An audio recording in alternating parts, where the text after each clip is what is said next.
ఉత్తర తమిళనాడు పుదుచ్చేరి తీర పరిసర ప్రాంతాల్లో అల్పపీడనం మరింత బలహీనపడింది. 2 రోజుల క్రితం దిత్వా తుఫాన్ తీవ్ర అల్పపీడనంగా మారింది. ఇది ఇవాళ తెల్లవారుజామున మరింత బలహీనపడిందని ఐఎండీ ప్రకటించింది. నైరుతి బంగాళాఖాతం దానిని ఆనుకుని ఉన్న ఉత్తర తమిళనాడు పుదుచ్చేరి తీరాల్లో ఉన్న అల్పపీడనం నెమ్మదిగా నైరుతి దిశగా కదులుతుందని తెలిపింది.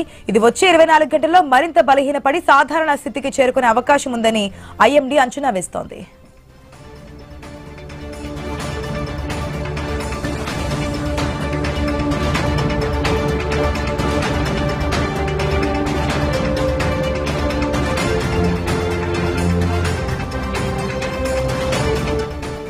ఉత్తర తమిళనాడు పుదుచ్చేరి తీర పరిసర ప్రాంతాల్లో అల్పపీడనం మరింత బలహీనపడింది.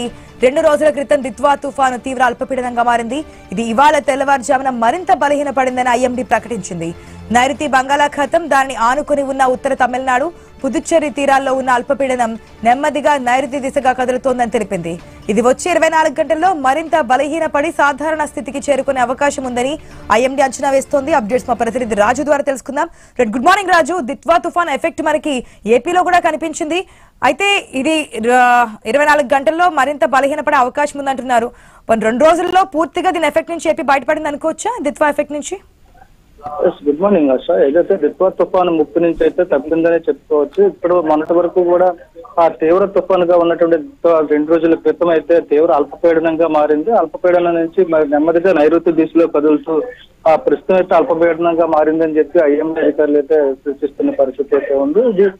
దీంతో రాగల 24 గంటల్లో మరింత కూడా బలహీనపడి సముద్రంలోనంటే ఏ తీరానికి కూడా చేరకుండా అటు తమిళనాడు కానీ ఇటు పాండిచ్చేరి కానీ మరోవైపు దక్షిణ ఆంధ్రప్రదేశ్ వైపు కానీ ఏ తీరాన్ని కూడా తాకకుండా నెమ్మదిగా ముందుకు కదులుతూ కూడా సమాంతరంగా కదులుతూ ప్రస్తుతం అయితే అల్పపీడనంగా మారిందని చెప్పి కూడా ఐఎండీ తెలియజేస్తుంది. మరొక 24 గంటల్లో మరింత బలహీనపడి అక్కడే ఏదైతే నైరుతి బంగాళాఖాతంలో కేంద్రీకృతం అయ్యిందో అక్కడ అదే ప్రాంతంలో సాధారణ స్థితికి చేరుతుందని చెప్పి కూడా అంచనా వేస్తున్న పరిస్థితి అయితే ఉంది. దీంతో రాగల 24 గంటల్లో కూడా దక్షిణ కోస్తా ప్రాంతాలకైతే చెదురుమదురు వర్షాలు పడే అవకాశాలు ఉన్నట్టుగా కూడా తెలియజేస్తున్న పరిస్థితి.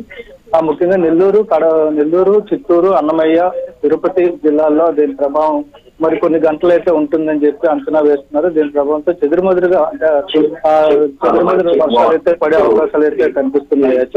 మొత్తం మీద అయితే దిత్వా అయితే శాంతించిందని చెప్పుకోవచ్చు. ఇది ఏ తీరాన్ని తాకుండా ఇటీవల కాలంలో సముద్రంలో ఏవైతే తుఫాన్లు వచ్చి ఇవన్నీ కూడా ఏదో ఒక తీరాన్ని దాటి అక్కడ అతలాకుతలం చేసిన పరిస్థితిని చూసాం. కానీ ఇది భిన్నంగా దిత్వా అయితే కదిలిందని చెప్పుకోవచ్చు. కాకపోతే తమిళనాడు అదేవిధంగా రాయలసీమ, దక్షిణ కోస్తా జిల్లాలతో పాటు శ్రీలంకలో ఎక్కువగా దీని ప్రభావం అయితే బీభత్సాన్ని సృష్టించింది. మొత్తానికి అయితే దిత్వా శాంతించడంతో పాటు అల్పపీడనం నుంచి సాధారణ స్థితికి చేరుతున్న నేపథ్యంలో భారీ ముప్పు అయితే తప్పిందని చెప్పుకోవచ్చు.